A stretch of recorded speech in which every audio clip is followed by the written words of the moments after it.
तो जैसा कि कक्षा 9वीं हमारा अगला पेपर है सोशल साइंस यानी कि सामाजिक विज्ञान का। तो भैया देख लो, ये आ चुका है मॉडल पेपर। भैया मैं दूसरा मॉडल पेपर एक और कंप्लीट करवा चुका था, उसको जाकर के देख लेना। ये पूरा का पूरा मैं आपको सॉल्व करवाने वाला हूँ, और एक एक क्वेश्चन ना ध्यान से देख लेना, क्योंकि मैं आपके मैप वर्क तक, ठीक है, मैप वर्क जो हो गया आपका 21 में आ सकता है, 23 में आ सकता है, ठीक है। तो इसको मैं कंप्लीट करवाऊंगा, क्योंकि हर एक जिले में भाई अलग अलग सेट का मैटर है देखो, और हम ना इस प्रकार से कंप्लीट कर रहे हैं कि आपका मैक्सिमम जगह ना क्वेश्चन देखने को मिल जाए, ठीक है।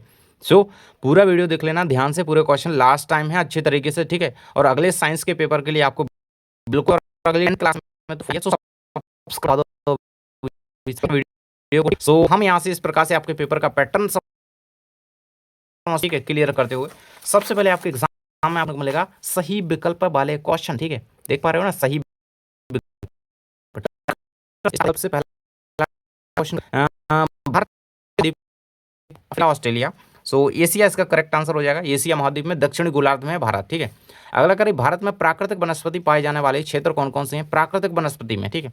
हिमालय में, मध्य स्थल या मरुस्थल, उपरोक्त सभी हो जाएगा, क्योंकि भाई भारत में जो वनस्पति क्षेत्र है ना एक तरीके से हर जगह है, ठीक है। तो इन जगह तो है ही मेनली, ठीक है। तो ये सही हो जाएगा। अगला है कि भारत के पड़ोसी देशों में किस का जनसंख्या घनत्व भारत से अधिक है। जनसंख्या घनत्व की बात कर रहा है, ये चीज़ ध्यान रखना। तो बांग्लादेश का भारत से अधिक है जनसंख्या घनत्व। कह रहा है फ्रांस की क्रांति कब आरंभ। अगला है द्वितीयक इंटरनेशनल का संबंध किससे था, तो समाजवाद से था, सोशलिज्म। नेक्स्ट कह रहा है नाजीवाद किस देश में एक राजनीतिक विचारधारा के रूप में उभरा, तो नाजीवाद जो था वो जर्मनी में उभरा, ठीक है। अगला क्वेश्चन आ जाता है आपका, ये दिए गए हैं इंग्लिश मीडियम, ठीक है। नेक्स्ट हम देख लेते हैं आपका रिक्त स्थान भाई। तो रिक्त स्थान में क्या कह रहा है, कह रहा है कि जुकाम और खांसी की दवा के लिए, ठीक है, जुकाम और खांसी के लिए यूज़ करते हैं भाई, सभी को बताया तुलसी पादप का, ठीक है। तुलसी प्लांट या पादप या पौधे का यूज़ करते हैं। अगला है 2011 की जनगणना के अनुसार भारत में साक्षरता दर 73% थी। अगला है द सोशल कॉन्ट्रैक्ट रचना किसकी है, तो रूसो की रचना है, ठीक है। रूसो की रचना है, ठीक है, रूसो की रचना है। अगला है प्रथम विश्व युद्ध के लिए खालिस्तान को जिम्मेदार ठहराया गया, तो जर्मनी को जिम्मेदार ठहराया गया, ठीक है। किसको, जर्मनी को। नेक्स्ट आ जाता है वन सेवा की स्थापना वर्ष खालिस्तान में की गई, तो वर्ष 1966 में इसकी स्थापना करी गई। मासाई शब्द का अर्थ क्या होता है, मासाई शब्द का होता है अपने या मेरे लोग, ठीक है। इस शब्द का अर्थ होता है मेरे लोग, ठीक है। इस प्रकार से कंप्लीट हो जाते हैं। आगे आते हैं आपके सत्य असत्य, ठीक है। तो फर्स्ट कह रहा है भारत दुनिया का क्षेत्रफल की दृष्टि से 7वां बड़ा देश है, बिल्कुल से सत्य हो जाएगा, ठीक है, सत्य लगा दोगे। अगला है रूस में सामूहिक खेती को कोलखोज कहा जाता है, ये भी सत्य लगा दोगे। भारत एक धर्मनिरपेक्ष राज्य है, ये भी सत्य लगा दोगे। अगला है लोकतंत्र में शासकों को चुनाव जनता करती है, ये भी सही है आपका। भारत में आम चुनाव प्रत्येक 5 वर्ष में होते हैं, ये भी सही है, ठीक है। उत्पादन पूंजी श्रम और पूंजी उत्पादन के कारक हैं, ठीक है। तो ये भी आपका सत्य हो जाता है, ठीक है, सत्य हो जाता है, ठीक है। बाकी इस प्रकार से क्वेश्चन रहेंगे, बाकी आगे सही जोड़ियाँ हैं, ठीक है। कह रहा है दो नदियों के बीच का भाग, तो दोआब है, बिल्कुल फर्स्ट का सामने ही लग जाएगा, ठीक है। फूलों की बौछार ये आपकी कहवा हो जाएगा। संविधान इस दिन बना था। धारा यहाँ पर किसी दस्तावेज का खास हिस्सा। हरित क्रांति के जनक MS स्वामीनाथन। और निर्धनता रेखा का मापन जो है इस सर्वेक्षण संघ करता है, जो कि राष्ट्रीय प्रतिदेश कहलाता है, ठीक है। इस तरीके से ये सारे सामने ही आंसर हैं इनके। आगे हम देखेंगे एक शब्द या वाक्य में उत्तर। तो कह रहा है दो नदियों के बीच को क्या कहते हैं, तो इसे हम दोआब कहते हैं, ठीक है। क्या कहते हैं, दोआब कहते हैं। आंसर में लिख देना दोआब। अगला है जेट स्ट्रीम क्या है, तो एक तरीके से पश्चिमी हवाएं जो कि ऊंचाई पर चलती हैं, ठीक है। तो लिख देना ऊंचाई पर चलने वाली, ठीक है, ऊंचाई पर चलने वाली, ठीक है, चलने वाली पश्चिमी हवाएं ही क्या कहलाती हैं, ठीक है। पश्चिमी हवाएं जो कहलाती हैं ना, वो ही आपकी क्या कहलाती हैं, जेट स्ट्रीम पवनें कहलाती हैं। छुआछूत की समाप्ति का प्रावधान किस अनुच्छेद में है, तो छुआछूत की समाप्ति की बात करें तो अनुच्छेद 17 में, ठीक है। लिख देना अनुच्छेद 17 के अंतर्गत, ठीक है, अनुच्छेद 17 में छुआछूत है। निर्धनता से क्या आशा है, ठीक है। निर्धनता क्या होती है भाई, देखो एक तरीके से जिसके पास जो अपनी बुनियादी ज़रूरतें जैसे खाना पीना रहना ये सारी चीज़ें पूरी नहीं कर रहा है, वो निर्धनता है, ठीक है, कर नहीं पा रहा है। अगला है मनरेगा का उद्देश्य क्या है, तो मनरेगा का उद्देश्य 100 दिनों का रोजगार प्रदान करना, ठीक है। तो इनका आंसर आप यहाँ से देख लो, सारे लिखे हुए हैं, ठीक है। ये रहेगा यहाँ पे एक शब्द वाक्य के उत्तर पूरे आंसर, ठीक है। पूरे आंसर आपको स्क्रीन पर दिखाई दे रहे हैं। ये रहेगा चौथे का आंसर, निर्धनता का जीवन जीने के लिए न्यूनतम बुनियादी सुविधाओं का अभाव है, ठीक है। ये रहेगा मनरेगा का उद्देश्य 100 दिन का गारंटी रोजगार प्रदान करना। और बफर स्टॉक ये लास्ट वाला, इसका उद्देश्य क्या है, ये रहेगा इसका अनाज की आपूर्ति सुनिश्चित करना, ठीक है। तो जब आपदा वगैरह का समय होता है, ठीक है। आगे चलते हैं हम, और क्वेश्चन यहाँ पे दिए गए हैं। आगे क्वेश्चन दिए गए 6वें से, यहाँ से 2-2 नंबर के क्वेश्चन स्टार्ट हो जाते हैं, ठीक है। सो सारे क्वेश्चन बिल्कुल ध्यान से सुनते चलना, क्योंकि सारे क्वेश्चन तुम्हारे लिए बहुत इंपॉर्टेंट है। हिमालय के प्रमुख 3 विभागों के नाम उत्तर से दक्षिण के क्रम में लिखिए, ठीक है। और अगला कह रहा है अरावली और विंध्याचल की पहाड़ियों में कौन सा पठार स्थित है, इसको लिखिए। ठीक है। तो ये देख लो यहाँ से, आप पहले इसका आंसर देख लो छठवें का, ठीक है। छठवें का आंसर आपको यहाँ से कर लेना, ये रहेगा। हिमालय के जो प्रमुख प्रभाग हैं हिमाद्री, हिमाचल और शिवालिक कहलाते हैं, ठीक है। तो ये तीनों याद रखना।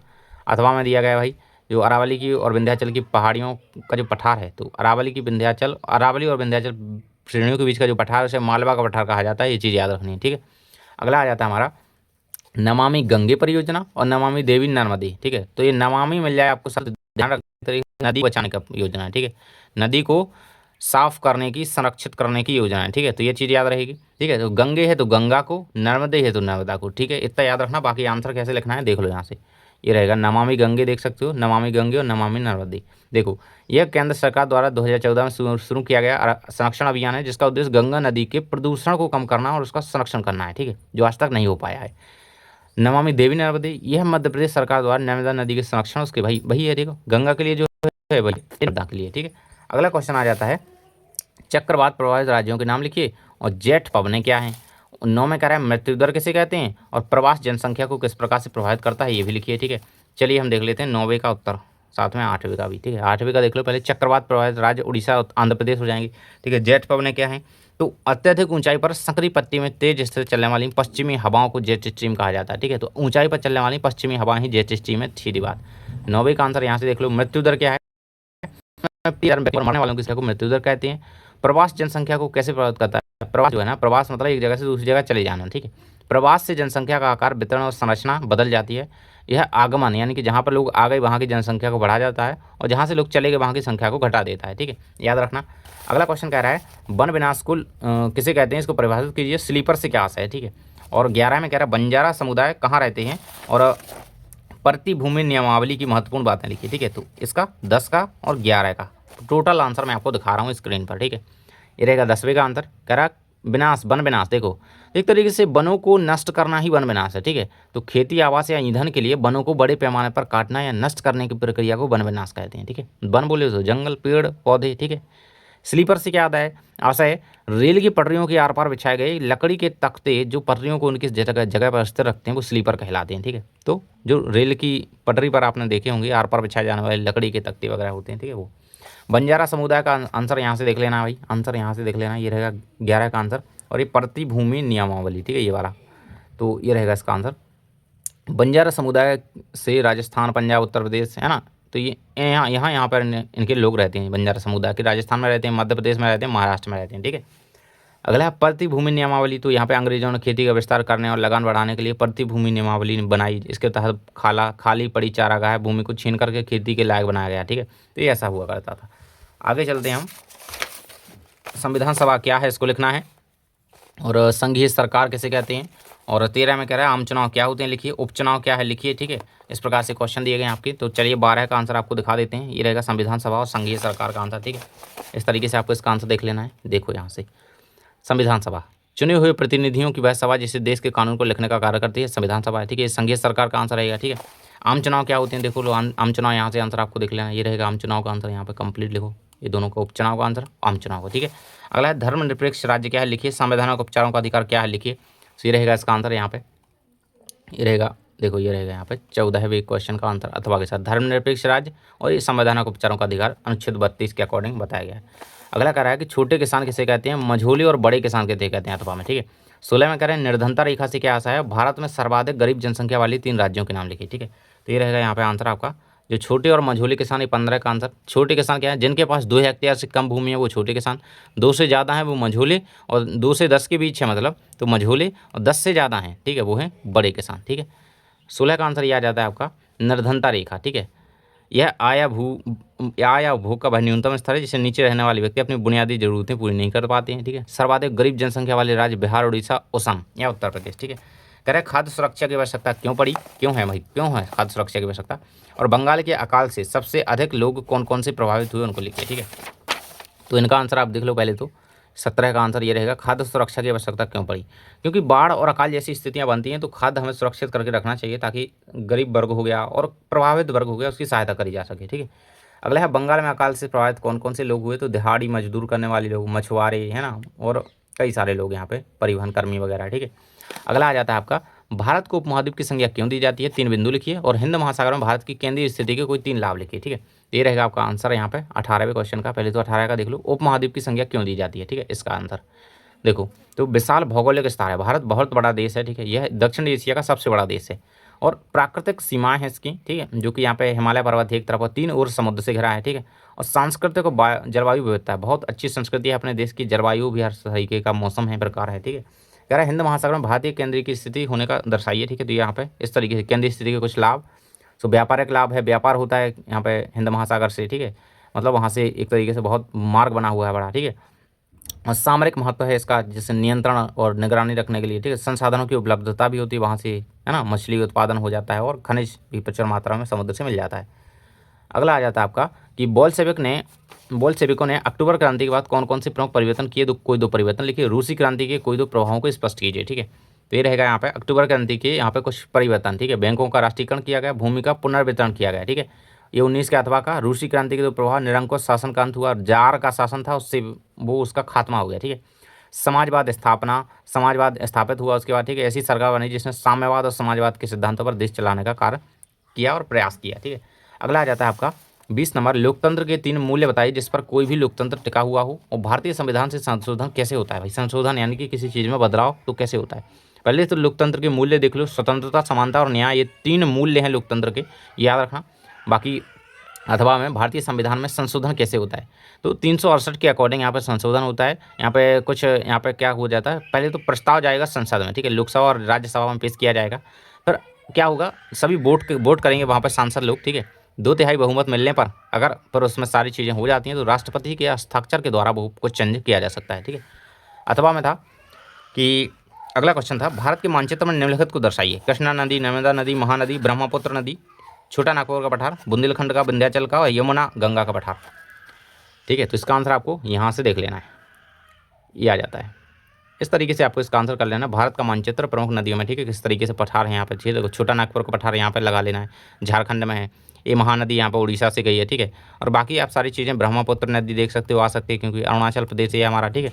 और ये गंगा यमुना का मैदान है, ठीक है। बुंदेलखंड का पठार ये रहेगा मध्य प्रदेश में, ठीक है। विंध्याचल का पठार ये हमारे मध्य प्रदेश में, नर्मदा नदी भी यही है, ठीक है। और ये कृष्णा नदी भी यहाँ पे है, ठीक है। और ये नर्मदा यहाँ का बताया गया, ये यहाँ पर नहीं है, ठीक है, सारी चीज़ें।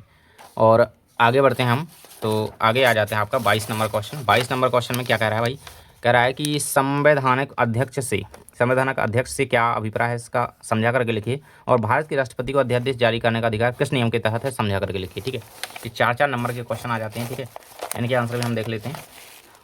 तो यहाँ से आपको इसका आंसर देख लेना है। पहले तो देख लो यहाँ पे संवैधानिक अध्यक्ष, ठीक है, हेड के रूप में किसे जाना जाता है, ठीक है। तो राष्ट्रपति को संवैधानिक अध्यक्ष कहा जाता है, तो चीज़ याद रखोगे पहले तो, ठीक है। इसके प्रमुख बिंदु हैं, राज्य का प्रमुख होता है उसके अकॉर्डिंग, ठीक है। अगर ऐसी स्थिति बन रही है तो नाम मात्र की शक्तियाँ होंगी, नियुक्ति का अधिकार होगा, संसदीय भूमिका, ठीक है। तो ये सारी चीज़ें। अगला क्वेश्चन आपका था, अध्यादेश जारी करने का अधिकार किस नियम के तहत है भारत के राष्ट्रपति को, तो ये सारा आंसर लिखना होगा आपको। भारत के राष्ट्रपति को अध्यादेश जारी करने का अधिकार अनुच्छेद 123 के तहत यहाँ पे इसको होता है अधिकार। और परिस्थिति के अकॉर्डिंग, कैसा परिस्थिति भाई, दोनों सदनों में कोई सत्र नहीं है, ठीक है। तो राष्ट्रपति क्या करेगा, परिस्थितियों के अकॉर्डिंग कार्रवाई कर सकता है, अध्यादेश जारी कर सकता है। प्रभाव क्या होगा, अध्यादेश का प्रभाव संसद द्वारा पारित कानून के समान ही होता है। बाकी सीमा के अकॉर्डिंग 6 महीने का यहाँ पर समय होता है, ठीक है। अगला और लास्ट क्वेश्चन है, आर्थिक एवं गैर आर्थिक क्रियाओं को उदाहरण देकर के समझाइए। और प्राथमिक, द्वितीयक और तृतीयक तीनों क्षेत्र, ये तीनों क्षेत्र बिल्कुल पेपर में आ चुके हैं, ठीक है। तो इनको लिख करके समझाना है, ठीक है, परिभाषा लिखनी है इनकी। तो पहले तो देख लो यहाँ पे 23 का आंसर, ठीक है। पहले आर्थिक और गैर आर्थिक क्रियाओं में अंतर देख लेना ध्यान से, इनमें अंतर अच्छी तरीके से कर लेना और इनकी परिभाषा देख लेना, ठीक है। ये आपको अच्छी तरीके से आना चाहिए। ये आर्थिक क्रियाएं क्या होती हैं, जो कि जीविका चलाने के लिए करी हैं, जहाँ गैर आर्थिक जो सेवा आत्म संतुष्टि के लिए करी हैं, कि हाँ भाई हमें ये काम करना है, बस पैसा मिले या कुछ मिले नहीं चाहिए, ठीक है। अथवा में क्वेश्चन क्या था, प्राथमिक, द्वितीयक और तृतीयक, ये तीनों चीज़ें पढ़ लेना ध्यान से। प्राथमिक क्षेत्र क्या होता है, इसमें क्रिया आती हैं जो सीधे कृषि से संबंधित होती हैं, प्राकृतिक संसाधनों से, ठीक है। द्वितीयक क्षेत्र में आते हैं क्या, यहाँ पे क्या आते हैं, उत्पादों का निर्माण होता है, इसमें आते हैं उद्योगों वगैरह से, देखो चीनी से गन्ना बनना, ठीक है, गन्ने से चीनी बनना, कपास से कपड़ा बनना, ठीक है। तृतीयक क्षेत्र में सेवाएं आती हैं, ठीक है, ये सेवा क्षेत्र भी कहलाता है, ठीक है। और इसमें परिवहन, बैंकिंग, संचार, ये सारी सेवाएं आती हैं, ठीक है। इस तरीके से आपके पूरे क्वेश्चन आंसर कंप्लीट हो जाते हैं 1 से लेकर के 23 तक के, ठीक है, 1 से 23 तक के। तो आपको चैनल को सब्सक्राइब करके वीडियो को लाइक कर लेना है ताकि आपको हर एक वीडियो मिल सके, ठीक है। मिलते हैं अगले वीडियो में, थैंक्स फॉर वॉचिंग।